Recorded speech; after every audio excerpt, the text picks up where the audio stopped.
नमस्कार दोस्तों, समरावता प्रकरण को 5 दिन हो चुके हैं। नरेश मीणा की गिरफ्तारी को 4 दिन हो चुके हैं और नेताओं के दौरे समरावता में हो चुके हैं, लेकिन वह सिर्फ भाजपा नेताओं के, जिनमें मंत्री के तौर पर नहीं बल्कि निजी तौर पर डॉक्टर किरोड़ीलाल मीणा का दौरा हुआ है।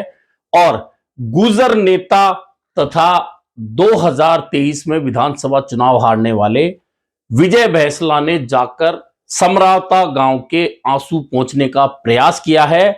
वहीं नरेश मीणा के पिता और माता ने जाकर समरावता के लोगों से मुलाकात की है। इसके अलावा अभी तक जो अनुत्तरित सवाल हैं प्रशासन को लेकर, पुलिस को लेकर, उनके सवाल जो खड़े हुए थे वे अब तक अनुत्तरित ही हैं।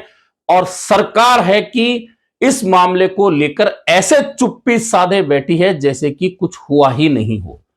उधर विपक्ष पर भी सवाल तो उठेंगे, निश्चित तौर पर उठेंगे कि इतना बड़ा कांड होने के बावजूद सत्ता पक्ष के साथ विपक्ष ने भी चुप्पी साध ली है। और क्या सत्ता पक्ष के साथ विपक्ष का यह कदम नहीं बताता कि इतने बड़े घटनाक्रम पर दो बड़े राजनीतिक दलों की चुप्पी क्या रहस्यमयी है, क्या इसमें रहस्य छिपा है।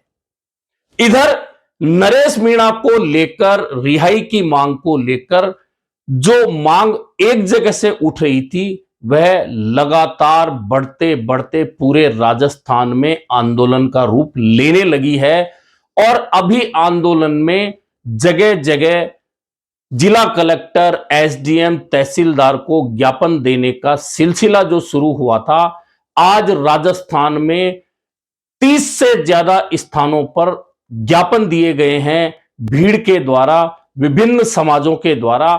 और अब तक जो नरेश मीणा को लेकर यह कहा जा रहा था कि एक निर्दलीय उम्मीदवार ही तो है, एक छात्र नेता ही तो है, एक युवा ही तो है, तब तक यह माना जा रहा था कि उसके पक्ष में 100, 200, 500 लोग होंगे, 1000, 2000, 5000 लोग होंगे। लेकिन जिस तरह से राजस्थान में जगह जगह नरेश मीणा की रिहाई की मांग को लेकर प्रदर्शन हो रहे हैं और रैलियां निकालकर ज्ञापन दिए जा रहे हैं, इस बात से एक बात तो बहुत स्पष्ट है कि आम जनता का सब्र का बांध प्रशासन और सरकार को लेकर टूट रहा है।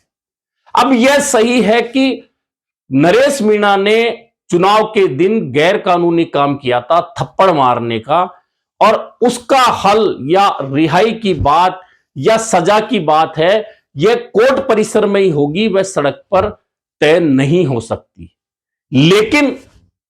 लेकिन नरेश मीणा को लेकर सिर्फ मीणा समाज की बात होती तो अलग बात थी कि एक समाज अपने युवा के पक्ष में खड़ा है, लेकिन गुर्जर समाज भी साथ आ रहा है, एससी भी साथ आ रही है, राजपूत भी साथ आ रहे हैं, अन्य समाजों के लोग भी साथ आ रहे हैं और मांग कर रहे हैं कि इस मामले में जिला कलेक्टर, एसडीएम, पुलिस प्रशासन की जो भी भूमिका है उनके खिलाफ एफआईआर दर्ज हो और नरेश मीणा को रिहा किया जाए।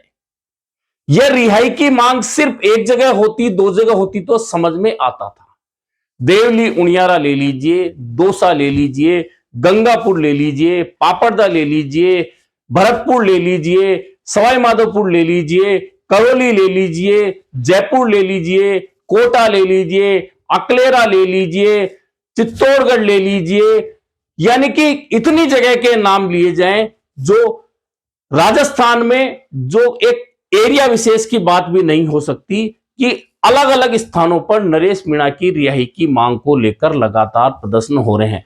और राजस्थान से बाहर निकलकर बात करें तो मध्य प्रदेश के श्योपुर, भोपाल और चेन्नई में भी लोगों ने रैली निकालकर नरेश मीणा की रिहाई की मांग की है।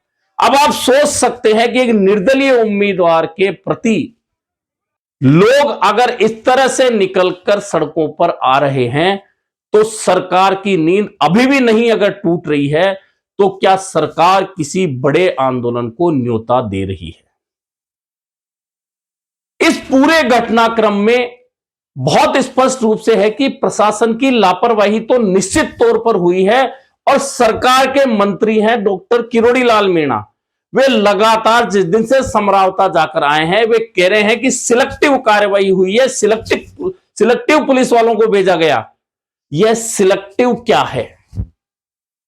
सिलेक्टिव शब्द ही अपने आप में संदेह पैदा कर देता है। और यह बात और कोई नहीं कह रहा, सरकार का मंत्री जब यह बात कहे कि सिलेक्टिव पुलिस वालों को भेजकर सिलेक्टिव कार्रवाई की गई, और मैंने जब डीजी से बात कर ली थी, कहा गया था कि पुलिस रात में कोई कार्रवाई नहीं करेगी, तो रात को कार्रवाई क्यों की गई?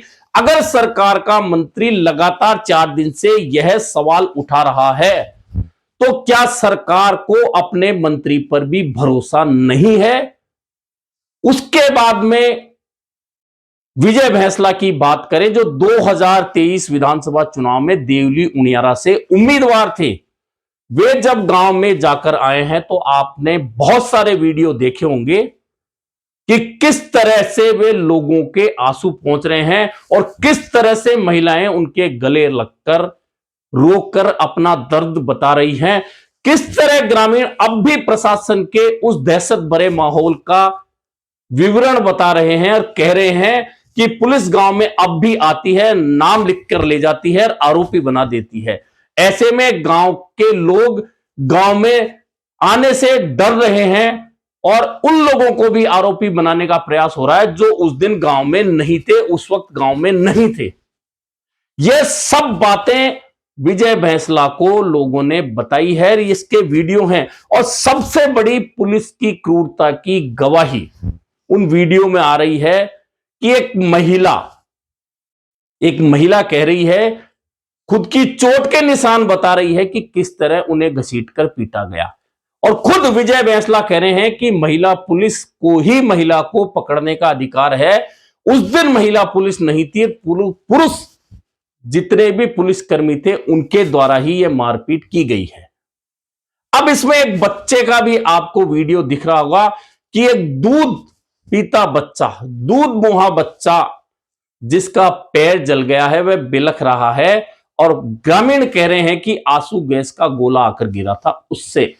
अब उस बच्चे का क्या कसूर है, दूध मुहे बच्चे का? एक मां जिसका इकलौता बेटा कमाऊ था उसे भी पुलिस पकड़ ले गई। वह कह रही है मेरे बेटे को लाकर दे दो, बिलख रही है। अब उसके घर में कोई कमाने खाने वाला नहीं है और वह खाट पर पड़ी रो रही है। यह सब वे निशान, वे वीडियो, वे फोटो हैं जो प्रशासन की कमियों को, खामियों को और पुलिस की ओर से जो किया गया वह सब कुछ खुले में बयान कर रहे हैं। इसके बावजूद मजेदार बात यह है कि सरकार आखिरकार सरकार का अभी तक कोई ऑफिशियल बयान तक नहीं आया है, कार्रवाई करना तो दूर की बात है। और भाजपा के प्रदेशाध्यक्ष मदन राठौड़ क्लीन चिट दे रहे हैं सरकार को। मदन राठौड़ क्या मुख्यमंत्री हैं? मदन राठौड़ क्या राज्यपाल हैं? मदन राठौड़ ने क्या उस जगह का दौरा किया था?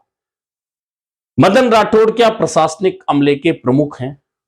और वे क्लीन चिट दे रहे हैं कि हमारा कोई काम नहीं है, वह चुनाव का काम था, चुनाव आयोग देखता, उस दिन का प्रशासन देखता। बिल्कुल सही है, चुनाव आयोग का काम था, लेकिन चुनाव के बाद में, मतदान के बाद में जितना घटनाक्रम हुआ उसमें क्या सरकार की, प्रशासन की कोई जिम्मेदारी नहीं बनती थी? जो कुछ हुआ उसमें क्या सरकार, प्रशासन की कोई जिम्मेदारी नहीं है? या अब जो घटनाक्रम चल रहा है जिसमें मांग उठ रही है, क्या सरकार लोगों को बुलाकर बातचीत करके विश्वास कायम करने का प्रयास नहीं कर सकती?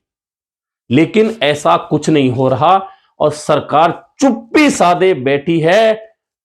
और विपक्ष, सरकार के खिलाफ इतना बड़ा मामला है, आंदोलन हो रहे हैं, लेकिन विपक्ष मात्र सोशल मीडिया पर बयान की निंदा करने की औपचारिकता निभाकर चीर निंद्रा में सोता दिख रहा है।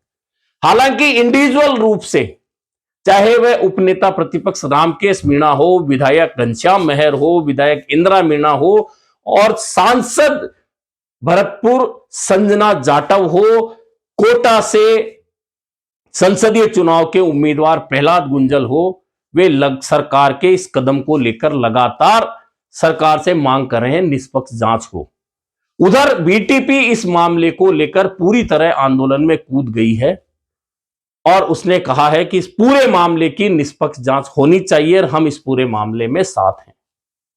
कमाल की बात यह है कि पूरे राजस्थान में एक युवा निर्दलीय उम्मीदवार की गिरफ्तारी के खिलाफ आंदोलन हो रहे हैं, ज्ञापन दिए जा रहे हैं सरकार को, लेकिन सबसे बड़ी बात वहीं आती है कि सरकार इस मामले में अभी तक ऑफिशियल रूप से बोलने तक तैयार नहीं है। सरकार की ओर से किसी प्रवक्ता मंत्री ने ऑफिशियल रूप से अभी तक कोई बयान नहीं दिया है।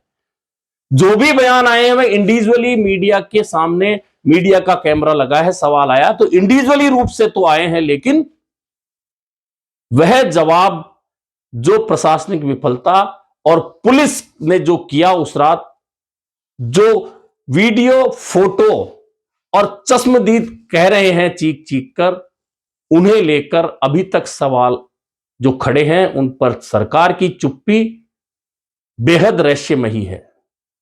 इधर नरेश मीणा को 10 अलग अलग जो धाराएं लगाई गई हैं उन पर, उस मामले में पहले जेल भेज दिया गया, उसके बाद फिर तो कोतवाली लाकर पूछताछ करने के बाद फिर जेल भेज दिया गया है।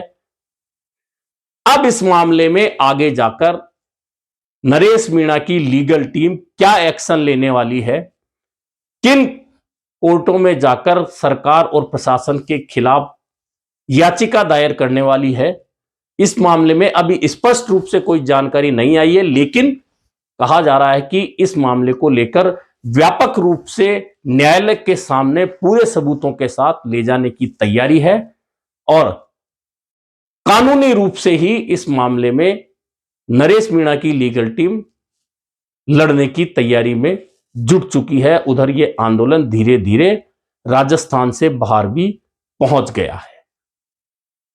अभी के लिए इतना ही, फिर मिलेंगे नए मुद्दे पर चर्चा के साथ।